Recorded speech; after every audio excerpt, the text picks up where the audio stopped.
So what is up, guys? Brendan Suter back, and today I am here with NFL Week, Mark Sanchez, Jay Cutler, Baker Mayfield, and Thomas Morstead in his NFL Week 6 predictions. If you're looking to watch certain matchup, timestamps are in the description box below, so click on that match you want to see. Anyways, last week I was 9-7 again, but I finally have a winning record on the season as I am now 40-39-1. Now, one of the big things you want to look into this week is that this is the first week with buys, as the Detroit Lions, Houston Texans, Las Vegas Raiders, and Tennessee Titans, they're all in their buys. So anyways, we've got 14 matches to get to. So without further ado, let's get this video started. So we are starting off with our Thursday Night Football matchup between the Washington Commanders and the Chicago Bears. Oh, dear God, I'm already hating this match. This is going to suck. Anyways, but starting off with the Commanders, they took a tough 21-17 loss against the Tennessee Titans. Carson Wentz, not his best, 359 yards, 2 touchdowns on a pick. He has just had a rough season, and Ron Rivera has thrown him under the bus. Can't really blame him. Lead rusher was Brian Robinson. Now, don't forget, before the season, he was shot twice, and now he's back on the field. His first game back, not much, only ran for 22 yards, but once again, getting shot. I'll let that slide because he's doing all right. Lead receiver was Dimey Brown with 2 receptions, 105 yards, and 2 touchdowns, followed by Scary Terry, 5 receptions, 76 yards, and then Curtis Samuel, 6 receptions, 62 yards.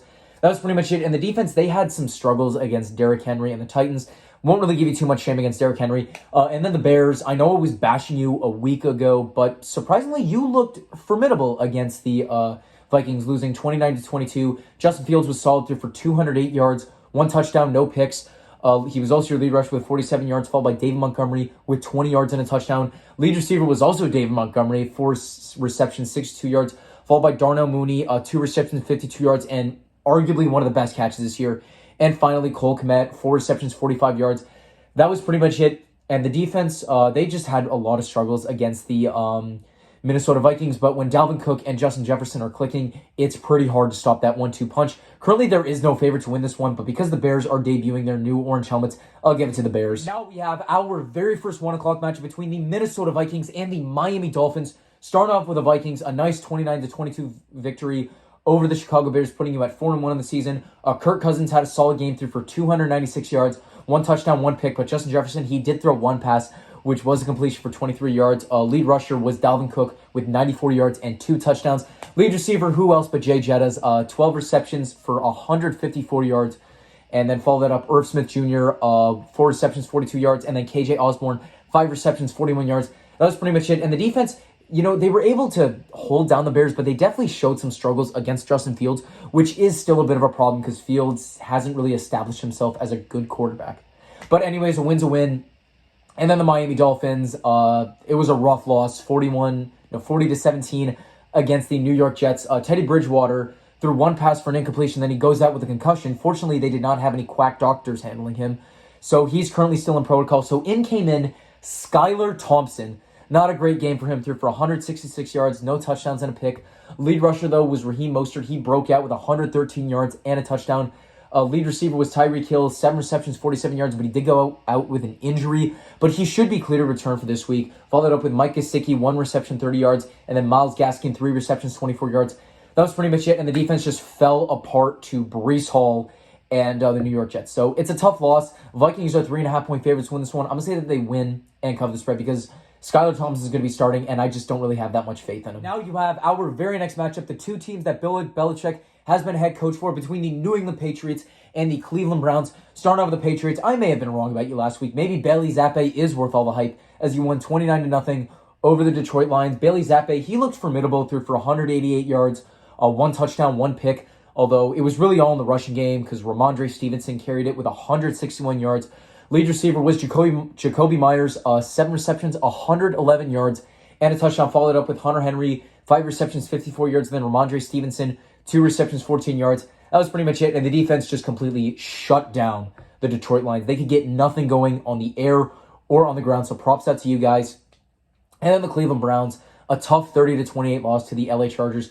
Jacoby Brissett, he's looked okay so far, through for 230 yards, 1 touchdown, 1 pick. Lead rusher, though, who else but Nick Chubb, ran for 134 yards and 2 touchdowns, followed up with Kareem Hunt with 47 yards and a touchdown. Lead receiver, David Njoku, 6 receptions, 88 yards. He's been pretty hot recently, but once again, I'm waiting for the other foot to drop. Followed up with Amari Cooper, 7 receptions, 76 yards, and a touchdown. Then Donovan Peoples-Jones, 4 receptions, 50 yards. That was pretty much it. In the defense, they just had their struggles, mainly against Austin Eckler and Justin Herbert. Anyways, but the Browns are 3-point favorites to win this one. I'm going to say that they win, but don't cover the spread. Now you have our very next matchup, a rematch of the 2012 NFC Championship game between the San Francisco 49ers and the Atlanta Falcons. Starting off with the Niners, you won 37-15 over the Panthers. Not much of a shock.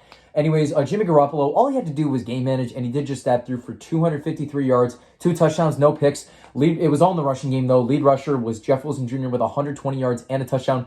Followed up with Tevin Coleman, 23 yards and a touchdown. Lead receiver was Brandon Ayuk, 3 receptions, 58 yards. Followed by George Kittle, 5 receptions, 47 yards. And then Jawan Jennings, 2 receptions, 45 yards. The only people that have receiving touchdowns were Deebo Samuel and Tevin Coleman. That was pretty much it. And the defense, you guys shut down the Carolina Panthers. But once again, it is the Panthers. These guys are free-falling. They absolutely suck. And then the Falcons, you kept it close against the Buccaneers. I was expecting you guys to get blasted, but you made a nice fourth quarter comeback, but it was just short. Lost 21-15. Marcus Mariota threw for 147 yards, 1 touchdown, no picks. He was also your lead rusher with 61 yards. Lead receiver was Olamide Zaccheaus, 2 receptions, 39 yards, and a touchdown, followed by Drake London, 4 receptions, 35 yards, and then Kelvin Hodge, 3 receptions, 33 yards. That was pretty much it. And the defense, they had some pains against Tom Brady and Leonard Fournette, but you guys got screwed over by one of the worst roughing the passer calls I've ever seen. And honestly, this week has kind of brought more light to how bad roughing the passer calls have been. Now, obviously, I've seen this in years past, especially with like Clay Matthews. But this year, some of these calls have been absolutely ridiculous. Anyways, the 49ers are 5.5-point favorites to win this one. I'm going to say that they win and cover the spread. Now you have our very next matchup between the Tampa Bay Buccaneers and the Pittsburgh Steelers. Starting off with the Buccaneers, you came off with a 21-15 victory over the Falcons. Sure, there was a little ref ball to aid you, but a win's a win nonetheless. Tom Brady, solid game, threw for 351 yards, 1 touchdown, no picks. Lead rusher was Leonard Fournette with 56 yards and a touchdown. He also led receiving with 83 yards and a touchdown. So thank you for how well you did in fantasy. He did a lot for me, so I appreciate it. Followed up with Mike Evans, 4 receptions, 81 yards. And then Chris Godwin, 6 receptions, 61 yards. That was pretty much it. And the defense, they did great against the Falcons for the first 3 quarters. But they let their foot off the gas in the fourth quarter and nearly allowed them to complete the comeback. But fortunately, they were able to stave them off. And then the Pittsburgh Steelers. You went into Buffalo, and Buffalo dragged their nuts across your face. You got smacked 38-3. Kenny Pickett threw for 327 yards, no touchdowns, 1 pick. You might be thinking 327, that's good. But they scored 3 points in the first quarter and never scored again. That's absolutely pathetic. Lead rusher was Warren with 24 yards. Lead receiver was George Pickens, 6 receptions, 83 yards, followed by Deontay Johnson, 5 receptions, 60 yards, and then Mapletron, 5 receptions, 50 yards. That was pretty much it. And the defense, can I really say anything good about your defense? No, you lost 38-3. What good am I even going to say about them? Anyways, Buccaneers are 8-point favorites to win this one. I'm going to say that they win and cover the spread. Now you have our very next match between the Cincinnati Bengals and my boys in the New Orleans Saints. Starting off with the Bengals, a tough 19-17 loss against the Baltimore Ravens. Joe Burrow threw for 217 yards, 1 touchdown, no picks. Lead rusher was Joe Mixon with 78 yards. The only guy to get a rushing touchdown was Joe Burrow. Lead receiver was surprisingly Hayden Hurst, 6 receptions, 53 yards, and a touchdown. Followed up with Jamar Chase, 7 receptions, 50 yards, and then Sanjay Perine, 4 receptions, 39 yards. That was pretty much it. And the defense, they did a great job at keeping the Ravens down for as long as possible. But if you allow Justin Tucker to get into field goal range when he's trying to kick a game winner, you're just going to lose because Justin Tucker has ice in his veins. Best kicker in the NFL history. Don't even try to challenge me on that. And then the Saints, we won 39-32 over the Seahawks. So it was a nice feeling. Andy Dalton was pretty solid through for 187 yards, 1 touchdown, 1 pick. But it was all in Taysom Hill. He had 1 pass he threw for 22 yards and a touchdown. Also led rushing with 112 yards and 3 touchdowns.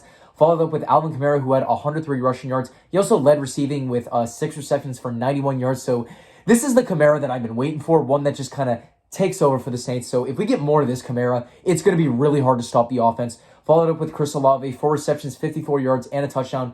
And then Adam Trotman, 2 receptions, 32 yards, and a touchdown. That was pretty much it. In the defense, there were a lot of struggles that we had against the Seattle Seahawks, but ultimately we pulled out with a victory. Now, a couple of concerns I have going into this week for us is that we did lose Chris Olave due to a concussion, so the receiving game is going to be very limited because we may not have Michael Thomas or Chris Olave. And, you know, Andy Dalton, he's looked pretty solid as the Saints QB, so I want to keep him for as long as possible. Just let Jameis heal or don't let him play again because he's kind of been holding this team back. Bengals are 2.5-point favorites to win this one, but come on. Give me my boys. Give me the Who Dat Nation in a victory. And now you have our very next matchup, a rematch of Super Bowl 35 between the Baltimore Ravens and the New York Giants. Starting off with the Ravens, you pulled out a 19-17 victory over the Cincinnati Bengals. Lamar Jackson threw for 174 yards, 1 touchdown, 1 pick, and the rush game wasn't really dominated by one guy. It was kind of spread out as Jackson led rushing with 58 yards, followed by J.K. Dobbins with 44, Kenyon Drake with 26, and Devin Duvernay with 24 yards. Lead receiver, who else but Mark Andrews, 8 receptions, 89 yards and a touchdown, followed by Devin Duvernay, 5 receptions, 54 yards, and then Demarcus Robinson, 1 reception, 8 yards. That was pretty much it. And the defense, they were able to hold down the Cincinnati Bengals, so which is very impressive because their offense is very explosive. And, of course, Justin Tucker has ice in his veins as he kicked the game-winning field goal. I saw some stat if the field goal post was half an inch wide when he kicked that game winner, he still would have kicked it. That's how good he is. And then the Giants, I may have been wrong for calling you frauds because you, in London, you pulled out a 27-22 victory over the Green Bay Packers. Daniel Jones, even though I still hate him a fair amount, he was okay, threw for 217 yards, no touchdowns, no picks. Lead rusher was Saquon Barkley with 70 yards and a touchdown. Lead receiver was Darius Slayton, 6 receptions, 79 yards, followed by Saquon Barkley, 3 receptions, 36 yards, and then Marcus Johnson, 3 receptions, 35 yards. That was pretty much it, and the defense was able to neutralize the Green Bay Packers. They limited the rush game of Aaron Jones and A.J. Dillon, and Aaron Rodgers really just could not get anything going, so props that to you guys. Although the Ravens are 5-point favorites to win this one, and I like them more, so give me the Ravens that they win and cover the spread. Now you have our very next matchup between the New York Jets and the Green Bay Packers. Starting out with the Jets, a big 40-17 victory over the Miami Dolphins. Slight asterisk next to it, but we'll get to that later.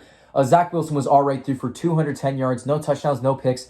Lead rusher, though, was Breece Hall with 97 yards and a touchdown, followed by Michael Carter with 21 yards and 2 touchdowns, and then Braxton Berrios with 15 yards and a touchdown. Lead receiver was Breece Hall, 2 receptions, 100 yards.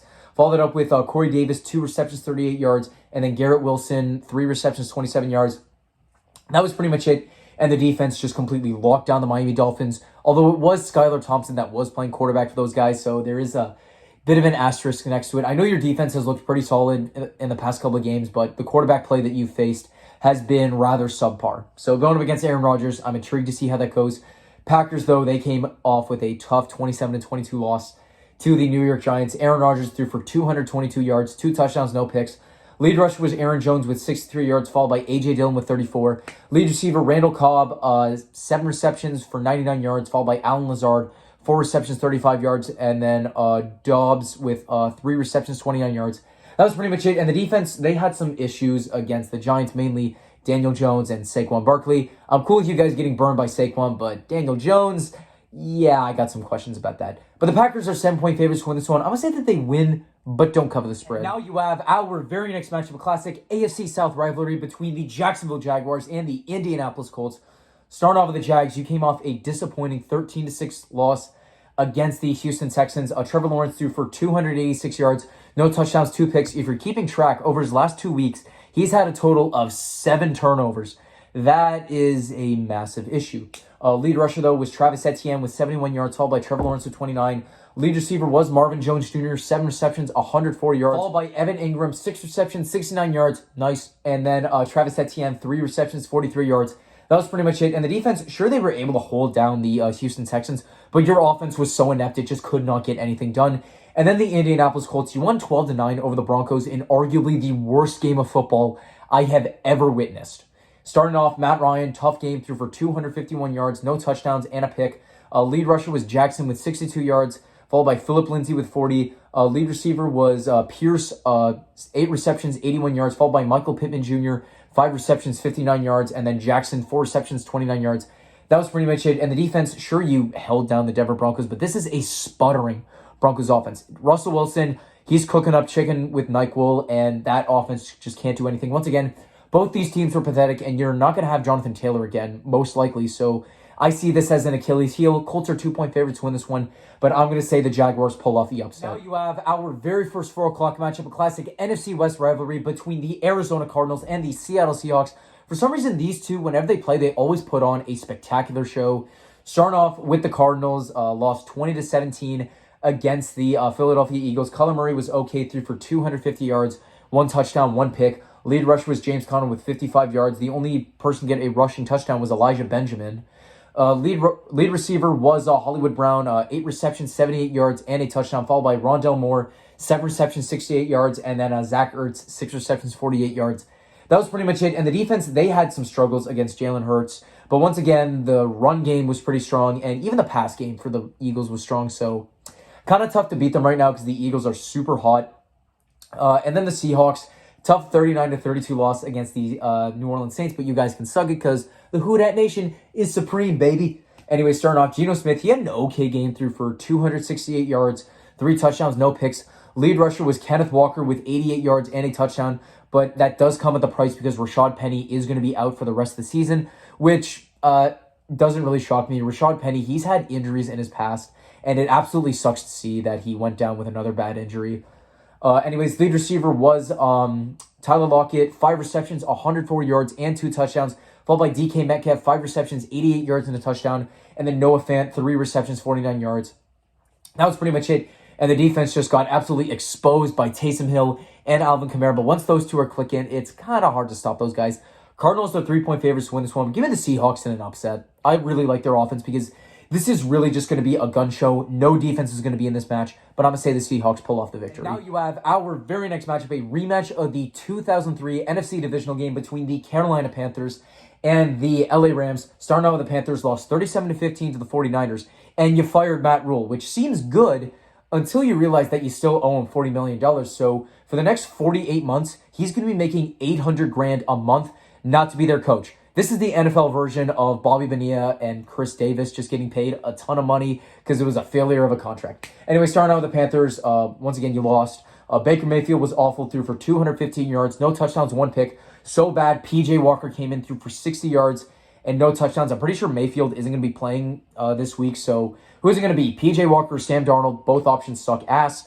Lead rusher was Christian McCaffrey with 54 yards and a touchdown. Lead receiver was Smith, 4 receptions, 69 yards, nice. And DJ Moore, 4 receptions, 59 yards. And then Christian McCaffrey, 7 receptions, 50 yards. That was pretty much it. And the defense just got exposed by the 49ers rush game. But it doesn't matter who the running back in the Niners is, because once the rush game clicks, you're done. The Rams lost 22-10 against the Dallas Cowboys. Matt Stafford, rough game, threw for 308 yards, 1 touchdown, 1 pick. Cam Akers led rushing with 33 yards. Lead receiver, like who else but Cooper Kupp, 7 receptions, 125 yards and a touchdown, followed by Tutu Atwell, 1 reception, 54 yards. Then Tyler Higbee, 7 receptions, 46 yards. That was pretty much it. And the defense, sure, they contained the passing game of Cooper Rush, but Tony Pollard, Ezekiel Elliott ran over that defense, and the Cowboys defense just shut down your offense. Anyways, Rams are 10.5-point favorites to win this one. I'm going to say that they win, but don't cover the spread. Now you have our very next matchup, a rematch of the 2020 AFC Championship game and 2021 AFC Divisional game between the Buffalo Bills and the Kansas City Chiefs. When these two teams play, it is going to be a show for the ages. Starting off with the Bills, big 38-3 victory over the Pittsburgh Steelers. We had Josh Allen threw for 424 yards, 4 touchdowns and a pick. It was good enough. They had Case Keenum come in, only threw for 8 yards. Lead rusher was a mix between Josh Allen and Devin Singletary. Both had 42 yards, but James Cook was the only one to have a rushing touchdown as he had 31 yards and a touchdown. Lead receiver was Gabriel Davis, 3 receptions, 171 yards, and 2 touchdowns. Honestly, if that third reception was a touchdown, we're looking like Randy Moss on Thanksgiving against the Cowboys. And then followed it up, Stephon Diggs, 8 receptions, 102 yards and a touchdown. Then Khalil Shaker, I might have botched the pronunciation, 3 receptions, 75 yards, and a touchdown. That was pretty much it. And the defense, you allowed 3 points in the first quarter and then just shut them down for the rest of the game. So props up to Buffalo, but it is Pittsburgh. They really suck, but win's a win nonetheless. And then the Chiefs barely pulled out a 30-29 victory over the Raiders. Patrick Mahomes had a great game, threw for 292 yards, 4 touchdowns, no picks. Lead rusher was Jerick McKinnon with 53 yards, followed by Patrick Mahomes with 28. Lead receiver was MVS, 6 receptions, 90 yards, followed by McCole Hardman, 4 receptions, 73 yards. Juju Smith-Schuster, 3 receptions, 33 yards. But Travis Kelce, 7 receptions, 25 yards, and 4 tutties. Just an absolute beast in the red zone. And the defense, they had some struggles against Josh Jacobs and Devontae Adams, but they were just able to hold on for the victory, mainly because Devontae Adams and Hunter Renfrow ran into each other on their crossing routes on the 4th and 1 and ultimately botched it. Anyways, the Bills are 3-point favorites to win this one. I'm going to say that the Bills win and cover the spread. And now you have our Sunday Night Football matchup, a classic NFC East rivalry between the Dallas Cowboys and the Philadelphia Eagles. When these two play, it's always the best of times because the rivalry is so intense between the two. Starting off the Cowboys, you won 22-10 over the LA Rams. Cooper Rush is 5-0 as a starter. However, his numbers were not amazing against the Rams as he only threw for 102 yards, no touchdowns, no picks. Honestly, even though Cooper Rush is undefeated, I still think Dak Prescott is the better quarterback fit for that system. Lead rusher was Tony Pollard with 86 yards and a touchdown, followed by Ezekiel Elliott with 78 yards. Lead receiver was CeeDee Lamb, 5 receptions, 53 yards, followed by Michael Gallup, 4 receptions, 44 yards, and Noah Brown, 1 reception, 5 yards. That was it. Nobody else had a reception that game. And the defense, it has been one of the best units this year. Honestly, I thought the defense would be one of your problems this year, but it's been your biggest asset, and it's the reason why you're winning these games, because to be honest, if your defense was poor this year, I don't think you're 4-1 right now. But anyways, moving on, then the Philadelphia Eagles, the only undefeated team left. You won 20-17 over the Arizona Cardinals. Jalen Hurts looked solid, threw for 239 yards, no touchdowns, no picks. Also led rushing with 61 yards and 2 touchdowns, followed by Miles Sanders with 58 yards. Lead receiver was Dallas Goedert, 8 receptions, 95 yards, followed by Devontae Smith, 10 receptions, 87 yards, and then A.J. Brown, 3 receptions, 32 yards. That was pretty much it. And the defense, they were able to hold down the Arizona Cardinals, limit them to 17 points. But once again, this was a Call of Duty weekend. I think it was either this weekend or next weekend, and Kyler Murray just never shows up on those Call of Duty weekends, which is somewhat pathetic. Eagles are 6-point favorites to win this one. I'm going to say that they win, but don't cover the spread. Now you have our Monday Night Football matchup, a classic AFC West rivalry between the Denver Broncos and the LA Chargers. Starting off with the Broncos, you lost 12-9 in the worst game of football I have ever seen. Russell Wilson, Chef Russ, he's burning everything. He cannot cook. Threw for 274 yards, no touchdowns, 2 picks. Lead rusher was Melvin Gordon with 54 yards. Lead receiver was Courtland Sutton, 5 receptions, 74 yards, followed by Jerry Jeudy, 3 receptions, 53 yards, and then Melvin Gordon, 3 receptions, 49 yards. That was pretty much it. The defense, sure, you held up Colts to 12 points, but they don't have Jonathan Taylor in their offense right now, so I would expect that. Then the Chargers barely won 30-28 over the Cleveland Browns. Justin Herbert threw for 228 yards, 1 touchdown, no picks. Lead rusher was Austin Eckler with 173 yards and a touchdown, followed by Justin Kelly with 49 yards and a touchdown. Lead receiver was Mike Williams, 10 receptions, 134 yards, followed by Kelly with 33 yards. And then Austin Eckler, 4 receptions, 26 yards, and a touchdown. That was pretty much it. And the defense, the only people they really struggled against were Kareem Hunt, Nick Chubb, and Amari Cooper. But I'm not going to shame you guys for falling apart to those guys. Chargers are 5-point favorites to win this one. I'm going to say that they win and cover the spread. That is going to wrap up my video for today. Thank you guys all so much for watching. If you want to watch Week 5 predictions, click right over here. If you like this video, drop a like, subscribe my channel by clicking over here, or the subscribe button down below. Comment down below what your thoughts were. Who's your upset of the week, luck of the week, favorite team going to win? Am I going to do better than 9-7? Follow me on all my social medias, Instagram, Snapchat, and TikTok at Brendan Suter. Thank you all for watching. Have a great day. Who Dat Nation, still depressed about the Jays getting eliminated, is out.